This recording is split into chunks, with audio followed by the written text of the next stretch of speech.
Antes de eu entregar minha vida para Jesus, de eu ter um entendimento de quem Deus era, sabe, queridos, eu tinha algumas concepções sobre Deus.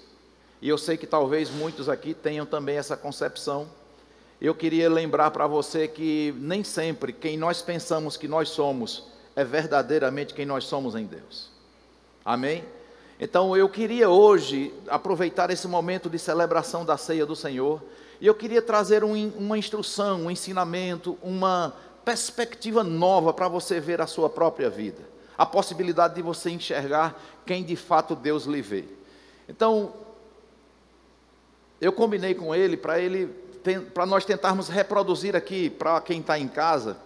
Então, olha só, quando eu não conhecia o Senhor, eu me via uma pessoa olhando que tudo que eu ia desenvolver na minha vida dependia de mim, dependia de homens, de oportunidades. E eu não sei se você já teve aquele pensamento, que muitas vezes a gente fica se vendo incapaz, impotente, e a gente fica dizendo, ninguém me ama, ninguém me quer, ninguém morre de amores por mim, e a gente fica naquele sufoco. Uma hora tem uma oportunidade boa, passa um tempo num bom emprego, tendo uma boa remuneração, de uma hora para outra perde tudo, e parece que recomeça tudo novamente, e às vezes a gente fica, meu Deus, eu acho que eu nasci para sofrer, eu acho que esse estilo de vida é Deus, que é todo poderoso, que é soberano, porque por meio, não precisa ter muito conhecimento da palavra para o próprio inimigo colocar em nós essa consciência de que Deus é todo poderoso, que Ele faz como quer e da maneira que Ele quer, e sem entendimento da palavra a gente se coloca como refém desse ser todo poderoso, e aí então tem que se resignar, que aceitar esse estilo de vida, porque Deus é assim mesmo, e Ele me escolheu, e aí a gente começa a pegar exemplos distorcidos da palavra de Deus, porque tem o sofrimento de Jó, tem o sofrimento dos justos, e a gente sem entendimento, sem compreensão, diz, é isso mesmo, aqui nessa vida é só para sofrer mesmo, eu sei que Deus escolheu uns para brilhar, mas talvez a mim Ele não escolheu para isso, e eu como não tenho como resistir, eu tenho que me resignar mesmo, entregar a minha vida nesse contexto, e ficar sempre aceitando, porque também não posso me rebelar contra Deus, e aí a gente fica vivendo esse estilo de vida, e aí, queridos, um dia caminhando nesse pensamento, nessa forma de se ver, eu queria que a mídia colocasse a imagem de um garoto aí, lá na tela também, para que nós pudéssemos... Aí esse garoto aí, quem acha que é esse garoto aí? Esse garoto sou eu. Aí esse garoto cresceu, depois ficou junto com a família, coloca aquela foto lá, aqui à esquerda, à sua esquerda aqui, com a minha primeira filha. Esse sou eu, ainda jovem, eu acho que eu tinha uns 20 e poucos anos, 18, 15, não sei, enfim. Então, eu acho que isso foi mais ou menos no ano 80, na década de 80, mais ou menos, lá em 80, um dia desse, foi lá em 80, não foi 80.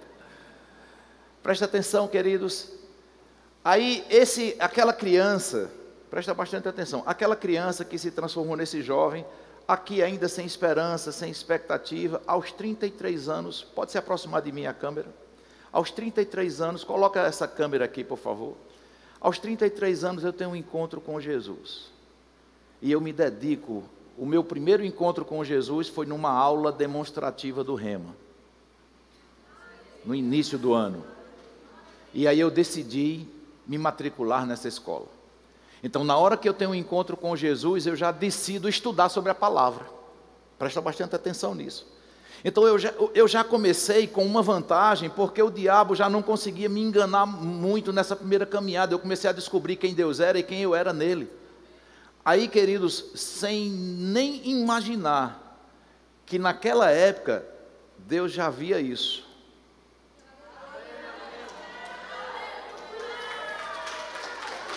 Naquela época, Deus já via vocês aqui.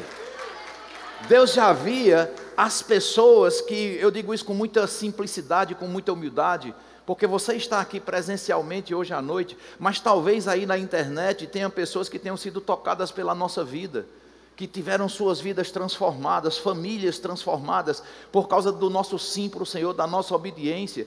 E sabe, queridos, milhares e milhares de pessoas que nós tocamos diretamente, já tocaram através da vida delas, outras pessoas que nós nem conhecemos, e elas continuam tocando, multiplicando essa palavra poderosa de transformação e de mudança na vida das pessoas. Sabe, queridos, porque nós precisamos entender isso. Coloca agora aquela última foto, por favor.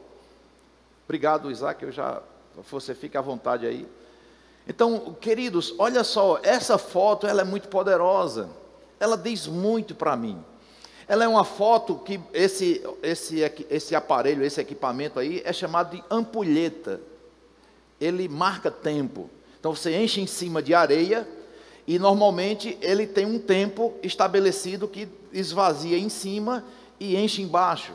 Então, quando ele enche embaixo, foi o tempo que aquilo que estava em cima já passou todo para baixo e terminou esse processo de mudança, de transformação. Então, deixa eu te dizer uma coisa, aquela criança que está aqui dentro dessa transição de tempo, aquela criança é aquele Senhor que está ali.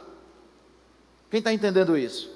Então, aqui, vamos imaginar que aquele Senhor que está ali, ele tenha 90 anos, vamos imaginar 90 anos.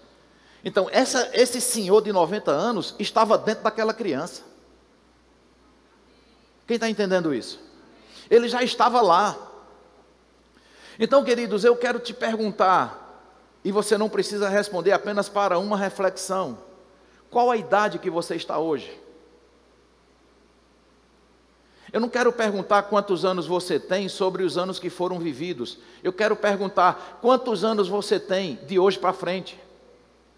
Porque os anos que eu vivi, eu tenho 56 anos completos, mas não tenho esses 56 anos para serem vividos, eles foram vividos. Se você analisar de uma ótica diferente, na verdade os anos que eu tenho não são 56, os anos que eu tenho são aqueles que Deus ainda vai me contemplar, são aqueles que ainda estarão no meu futuro, são aqueles que ainda estarão na minha frente. Quem está entendendo isso? E eu quero trazer essa reflexão porque muitos de nós precisamos abrir os olhos sobre essa realidade. E sabe, queridos, não basta apenas chegar a uma idade avançada, é o cuidado que nós temos de chegar naquela idade avançada e olhar para a pessoa que você é hoje, com a idade que você está hoje. Eu falo isso para os jovens, falo isso para as pessoas mais maduras, para aqueles que já têm uma idade aqui bem vivida. Eu quero te dizer, queridos, vai chegar um dia que nós vamos ter ainda a lucidez de olhar para nós como se estivéssemos olhando para aquela criança e eu dizer assim: mas Leonildo, rapaz, o que foi que você fez comigo? Estou aqui hoje com 90 anos de idade. Se alguém me perguntar assim, se você morrer hoje, você vai para onde? E eu ficar dizendo, mas rapaz, sinceramente eu não sei. Aí eu pergunto para aquela criança, ou para aquele jovem, para aquele adolescente que estava ali com a família, mas rapaz, você teve aquele tempo, aquela oportunidade de buscar em Deus o conhecimento, para não me deixar aqui na minha velhice, como se estivesse à mercê da sorte, como se eu estivesse num carrossel, numa ciranda, numa roleta russa, sem saber o que me pertence, sem saber quem eu sou em Deus, sem saber o legado que eu preciso ter, que eu poderia ter deixado para minha família, para minha geração, sem entender direito qual é a missão e qual o meu propósito em Deus.